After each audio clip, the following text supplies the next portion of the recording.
What's up, guys? Welcome back to my YouTube channel. As you know, it's a guy here, Dante. And today we are having the part two of what we left the other time or the other day. We were talking about pregnancy in Kenya or early pregnancy for young girls. So today we have another topic, and today the topic is what you get to hear shortly. So I want to invite my guest, and then we start from there. So welcome, my guest. Thank you. Yeah. I'm back. Yeah. So do you mind to remind our fans there or our viewers your name? Then Yeah. you can continue.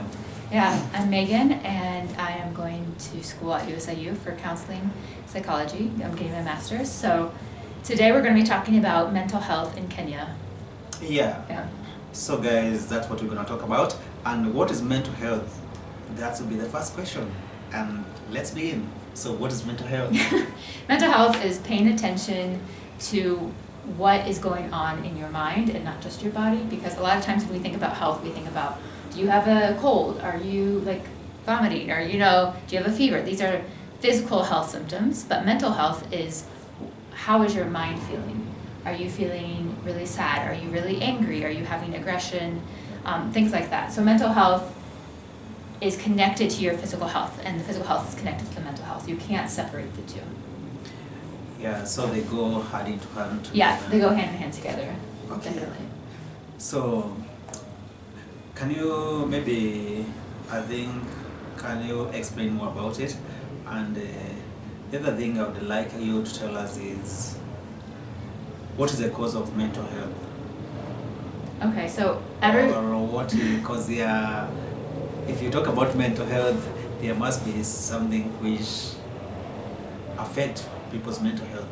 right. So what is the cause of that? So everyone has mental health. Okay, it's not like some people have it, some don't. Some people have mental illness and others don't. That's the difference. Okay, so mental health is just the state of your mind and like how healthy is your mind and your emotions. So things that can affect your mind are stress. It can be if you experience something traumatic, which is like something that is very scary, dangerous, something like that.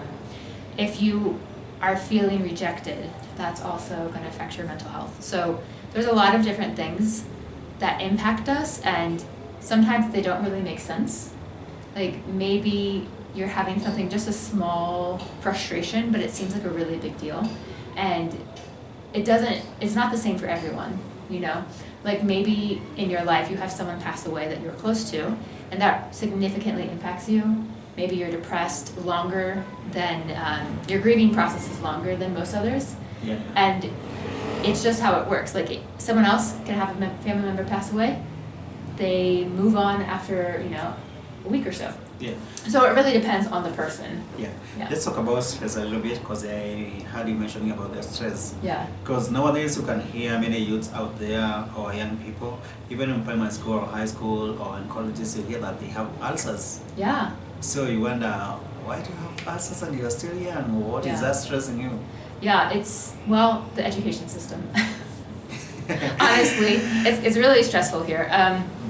So ulcers, one of the causes of ulcers is stress, and that's because if you have a lot of stress, a lot of responsibilities, and you're not able to properly manage those feelings, then you internalize it. It becomes a physical thing. So that's a really good example of how your mental and your physical health are connected. Like you can't separate the two. So you can be so stressed that you become physically sick with ulcers or, other symptoms. You can feel really fatigued. You can have pains in your body. You might have stomach pains that aren't ulcers. So there's a lot of things that stress can do to you. So what's important for young people and all people is to understand how to manage your stress. There are a lot of different techniques that we call coping skills or coping strategies. And coping just means to manage, basically. So it depends on the person. So there's different things that help people manage their stress or their emotions better than others. So, okay, I'll ask you, for example, when you're feeling stressed, what helps you feel better? Okay, for me, when I'm stressed, I usually watch something that I like on YouTube channel, or coffee, or sometimes I usually go for a walk. Mhm. If not that, yeah, that give me some time to maybe to write a song or to compose a song. So that's how for me I handle it. Yeah. But there are some people who are out there, maybe I can talk on their behalf. Some people, when they have stress or when someone tells you he's stressed, especially the youths, because I have been with the youths for many years, and yeah, I was among them also, and they are also among them. Are you? So, How are you passed? so, yeah, so most of them, they do drink. Yeah. You think that alcohol is is something that will make you deliver stress. Mm. Yeah, some they go, they're gonna smoke weed, some they gonna do other things, but most of them is to drink. Do you think that actually helps? For me, I don't think it helps, because that's not the solution, because Mhm. you have that problem. If you want to solve that problem, that means that problem will still be there. Yeah. So alcohol is not helping you to solve that problem, because Mhm. even if you wake up tomorrow, you drink now, you say that you want to forget, then you wake up tomorrow, that problem will still be there. Right. So you have not solved the problem by drinking alcohol. Yeah. You just added more problems in your problem because of your health, using something like that. So that's something that I can say alcohol will not help you to solve your problem. Yeah. Yeah. Exactly. So what you're explaining is that there's healthy and unhealthy coping strategies. Yeah. So even like you And that's the main thing that is affecting the youth, because Yeah. if you have stress, you don't want to talk to someone about it. Mhm. You don't want to express yourself about it. Or you think it's just, let me go and drink. Acha niende nipige sherehe. That's what they say. Let me go and drink. But that not solve your problem, because the problem Right. will still be there waiting for you. Yeah. I'm still here. Good morning. Right. And it can feel worse in the morning because Yeah. now you might have a hangover, you might be regretting what you did last night, you Yeah. spent a lot of money, you know, whatever it is, you're going to possibly have more stress the next morning after Yeah. drinking to try to relieve your stress. Yeah. Yeah, so what's Also- Oh, sorry.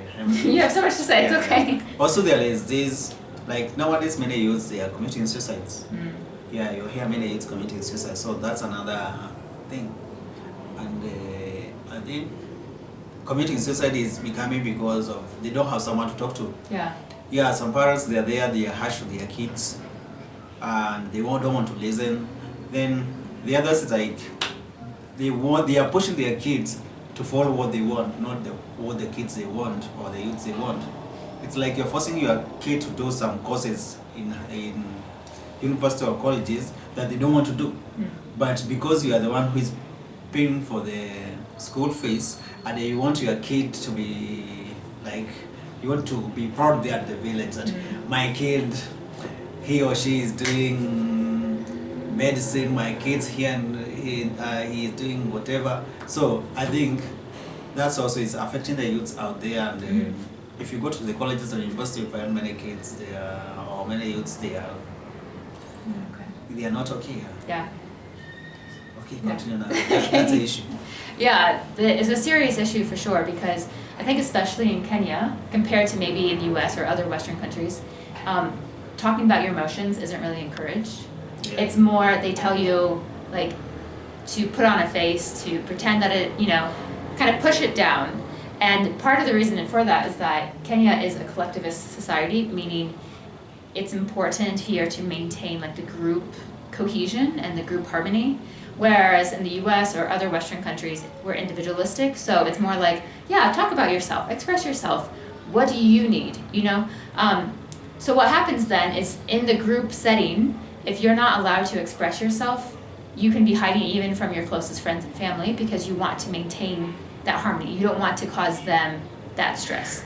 But I mean, there's a saying in the US, I don't know if it's here too, but a problem shared is a problem halved. Yeah, have some there. Half solved, yeah. So that's something that is kind of like the point of therapy or even just talking to a friend. It doesn't have to be formal therapy, but having someone to talk to and expressing those emotions is going to make you, first, it's going to make you feel like you're not alone. You know, you realize, you talk to someone about, hey, I'm feeling really overwhelmed, this is going on, and they say, yeah, me too. You're like, oh, okay, I'm not the only one. So it makes you feel less alone. then just by talking about something, you feel this release. You know, you're not holding on to it anymore. It's like you're letting it go in a way by just speaking about it. So that's the second benefit. And the third benefit is that that other person can possibly give you strategies to help you, or they can give you advice. You know, there's different things that they can actually help you with. So there's three main reasons to talk to someone about what you're going through. And I think there's still a stigma in Kenya about therapy, about mental health. They think that if you go to a therapist, you must like be crazy. Use a term, right? Like that's not a term I would use to describe people with mental illness. I'm just saying that's a term that people would use. Yeah. Then here in Kenya, many people they don't go to a therapist. For sure, it's very very hard. Then also, it's a very expensive thing for some youths, of some people to go to a therapist. So most of them they don't go to a therapist. Then you feel like how will I go to a therapist and he's just a person like me? Yeah. How will he or she will help me solve my problems? You see, so that's something that is also affecting us because we don't encourage or we don't inform each other. Yeah, there are some people they are also out there, they don't know about what is a therapist. Even they don't know who is a therapist. Yeah. That's the fact. There are people who don't know. Like if you go to the rural areas or to the villages or countryside, most of them they don't know who is a therapist. Yeah. What is the work of a therapist? Some they don't know. So it's hard to say many Kenyans going to a therapist. Then it's hard to say many Kenyans going to school to study therapist because they don't know what is that. Yeah, so can I explain a bit? Yeah. Okay, so like I was saying, talking to someone is really helpful. But if you talk to a friend, what they're going to offer you is they may share their stories as well. They may give you advice, things that have helped them. That's what a friend does. Yeah. Now, a friend is involved in your life. So it's possible, sorry, there's horns outside. It's possible that when you talk to a friend, maybe you are personally impacting, like your stress, your situation is personally impacting them. So they are not unbiased. Let me say, they are biased because they have some sort of investment in your life. Now, when you go to a therapist or a counselor, mental health professional, the difference is that they are unbiased. So they are going to, first of all, they have lots of training and education. So they know how to talk to you, how to talk through the situations you're going through, but also they're going to look at your situation without judgment, and they're not going to be trying to get you to do something. You know, like if you're talking to a friend or a family member or a cousin or brother or whatever, they might be saying, oh yeah, this is what you need to do, because they might benefit from it somehow, right?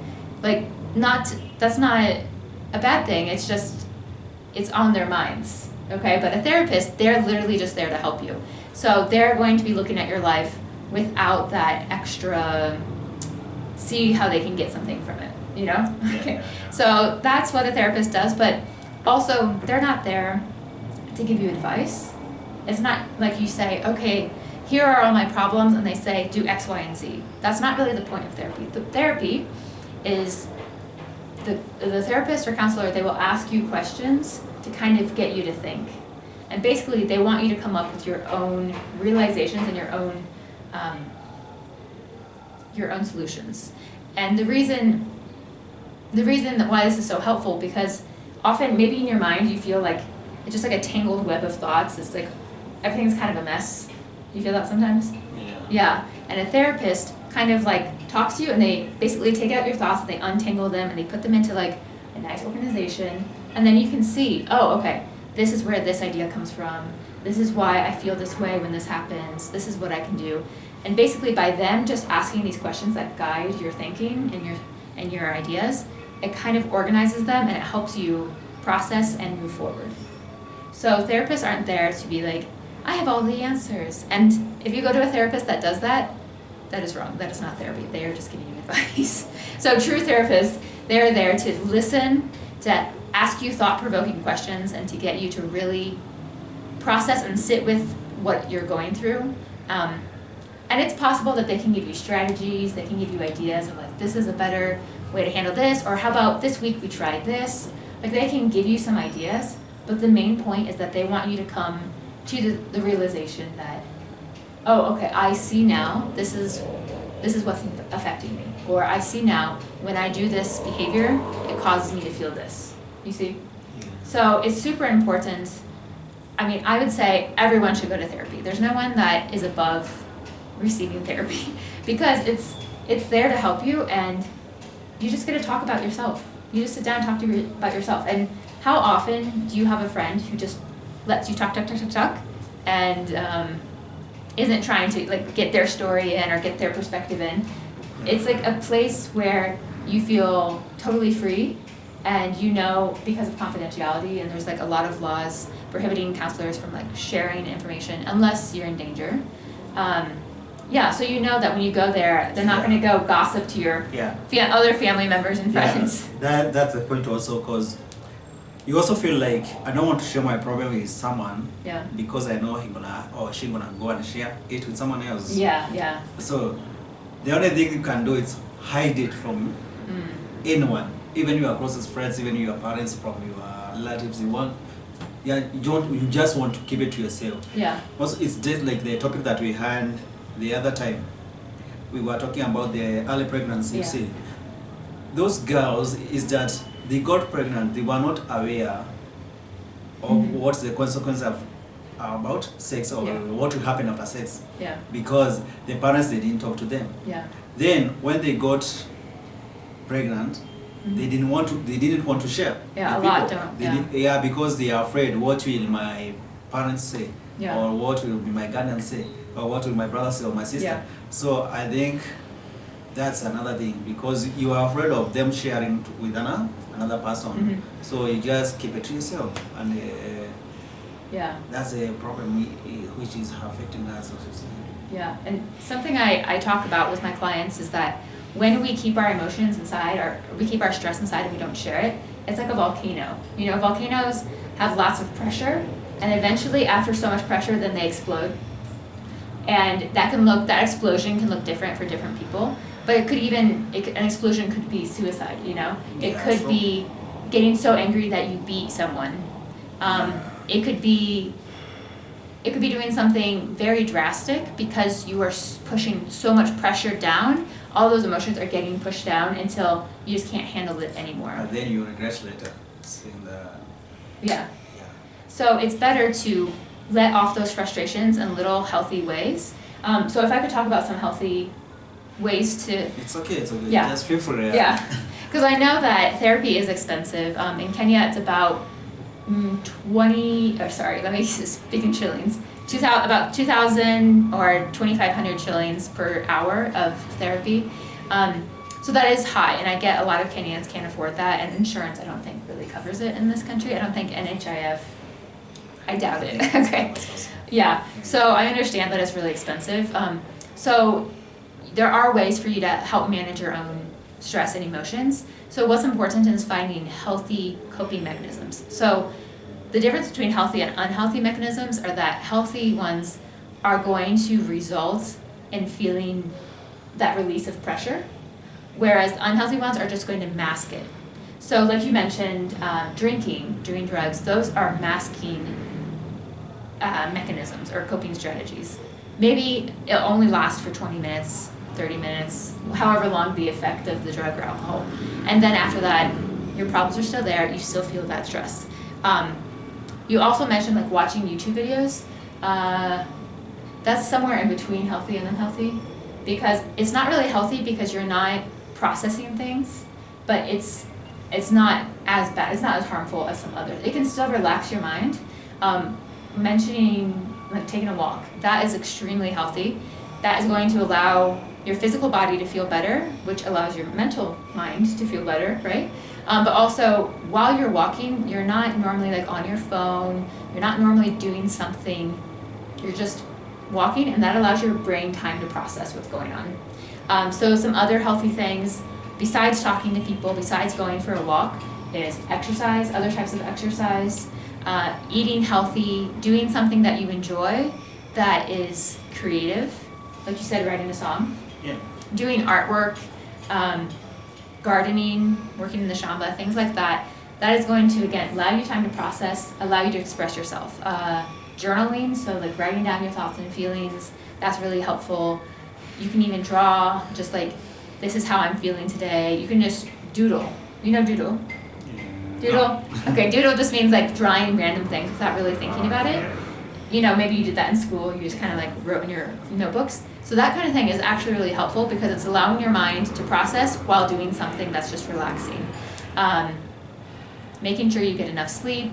You know, a lot of the best healthy coping mechanisms are also good for your body because, like I said, they are connected. Because it's so important to understand that, because when you're feeling stressed or maybe depressed, let me say depressed, it's hard for you to find the energy to do things like cleaning your house or eating good food, but that is going to make you feel better.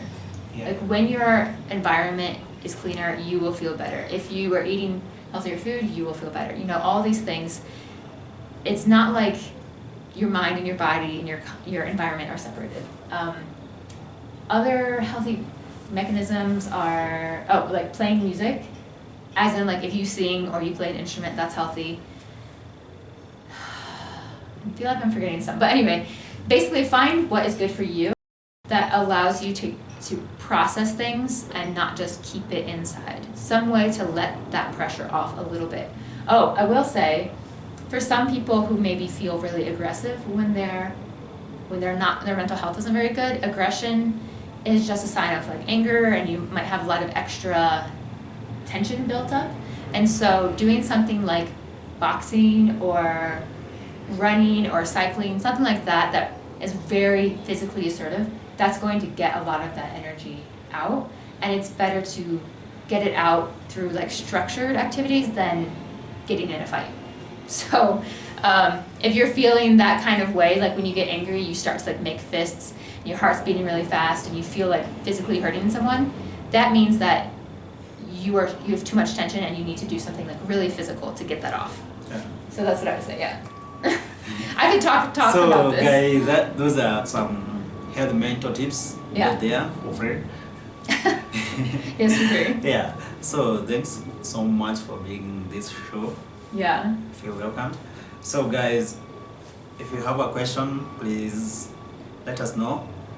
And if you have something you wanna showcase to my audience or our audience there, just feel free. Just contact me, and I will just invite you to this show and to this channel, and just showcase what you have, as long it's something.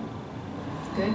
Yeah, something good and something creative, Yeah. and something which can benefit you and also can benefit our audience there.